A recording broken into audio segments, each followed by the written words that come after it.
So we are speaking today to Mr. Henny Leroux, Senior Manager Financial Administration, about the draft budget and the proposed tariff increases for 2025-2026 financial year. Mr. Leroux, so obviously the tariff increases were proposed to Council for the new financial year starting the 1st of July 2025. Can you perhaps just enlighten us what those proposed tariff increases are?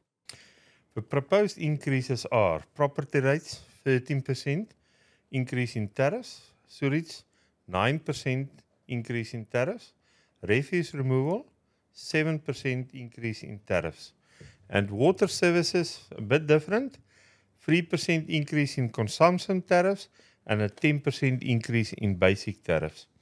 For a consumer using 50 kiloliters per month, the net increase would be 6.3%. For a consumer using 25 kiloliters per month, the net increase would be 6.8%. For consumer using less than 15 kiloliters per month, the net increase would be 8.1%. Electricity services, 10.8% increase in consumption tariffs, pending on the approval of NERSA, mainly due to the 12.7% increase in the electricity purchases from Eskom. 10% increase in basic charges. Why is there a difference in tariff increases for water and electricity services between consumption tariffs and basic tariffs? In accordance with Section 74 of the Municipal Systems Act, tariffs must reflect costs reasonably associated with the rendering of the service, including, for instance, capital cost, your operating cost, your maintenance cost, your administration cost, and replacement cost, as well as the interest charges. During 2018, the municipality embarked on a cost of supply study to be able to analyze our operational cost to group and to allocate costs to each and of the end services, being property rates, sewage services, refuse removal services, water services, and electricity services. Within water and electricity services, the municipality can differentiate between fixed cost and variable cost. Fixed costs are costs that the municipality incur, irrespective of the quantity of the service used by the customer, remaining constant month to month. That is your fixed cost. This includes maintenance cost of the infrastructure, the administration cost, the depreciation charges, other operating costs to run the municipality month to month. The second portion of the tariff is then the variable cost, and the variable cost increases or decreases with the consumption. Things that is included here is water purchases from the Department of Water Affairs, for instance, or electricity purchases from Eskom. Fixed costs are recouped through a basic charge or an availability charge, while variable costs are recouped from the consumption charges. Analyzing the budget costs for the new financial year, it was found that the municipality would over-recoup on fixed costs and under-recover on variable costs if the increase in tariffs for basic and availability tariffs and consumption terms would be the same. The municipality also wants to soften the blow on consumers by not increasing the basic charge or availability tariffs for electricity by the full 12.74% of NERSA's increase to the municipalities. That's very interesting. Thank you for elaborating on that point. Which brings me to the next question. Does everybody with a water or electricity meter have to contribute to the fixed costs that you referred to just now?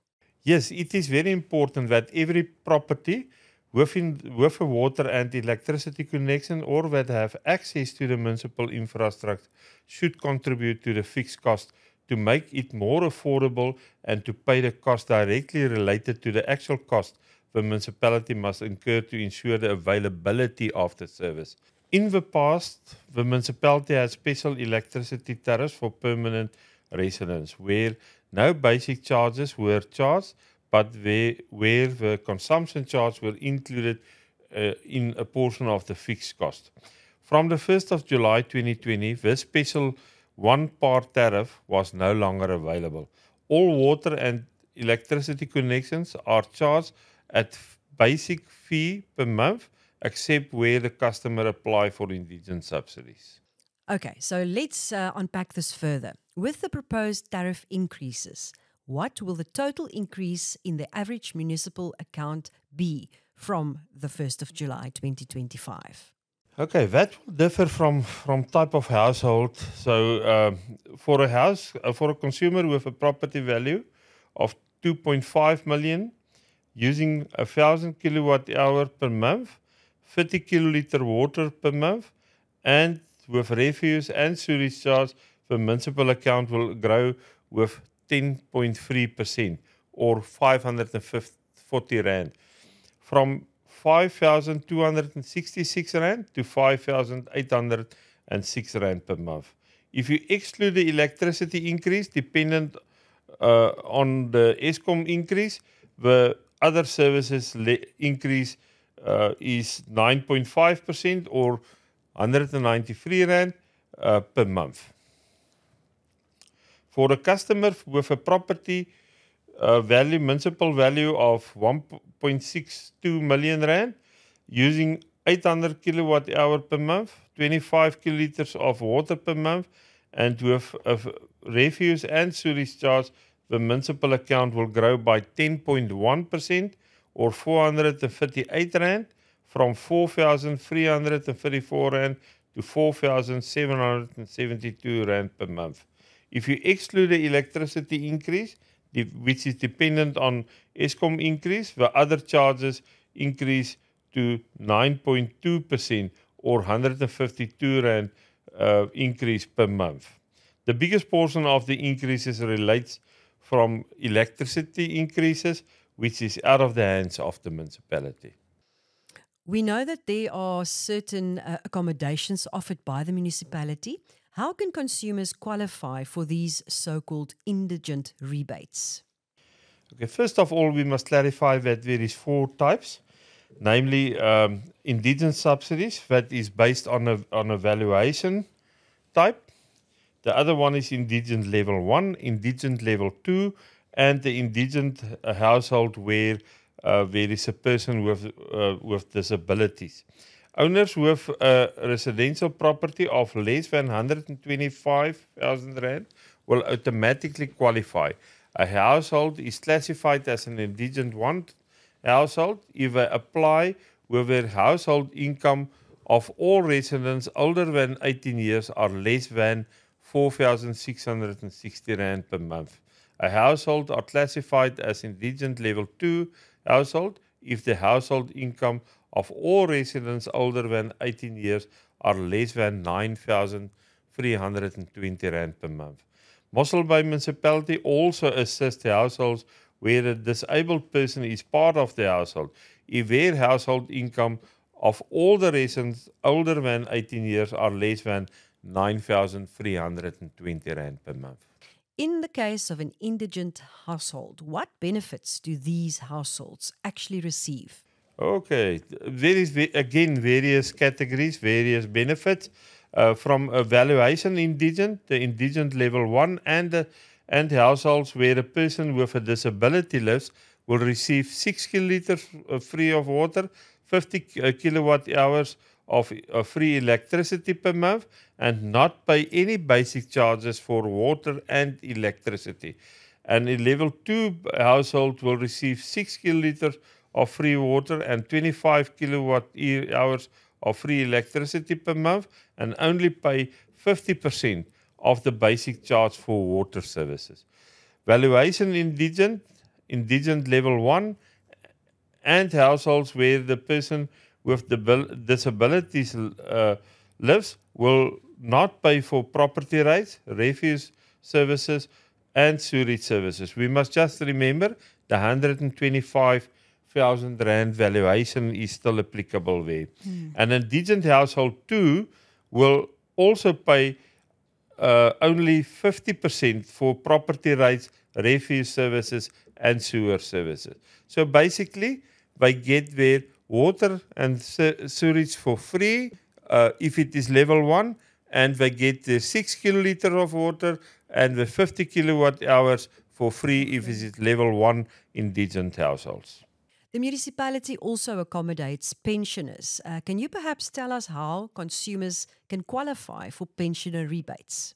From Mosselbaai municipality, we also view the old elderly as important, and therefore we also assist them in the form of pensioner discounts, sewage charges, and on basic charges for electricity. So a pensioner household that earns 19,910 Rand per month can receive 50% subsidy, whilst pensioner households that earns to 26,620 Rand per month qualifies for subsidy of 30% subject to certain conditions. Can you explain to us how a household can apply for indigent and pensioner rebates?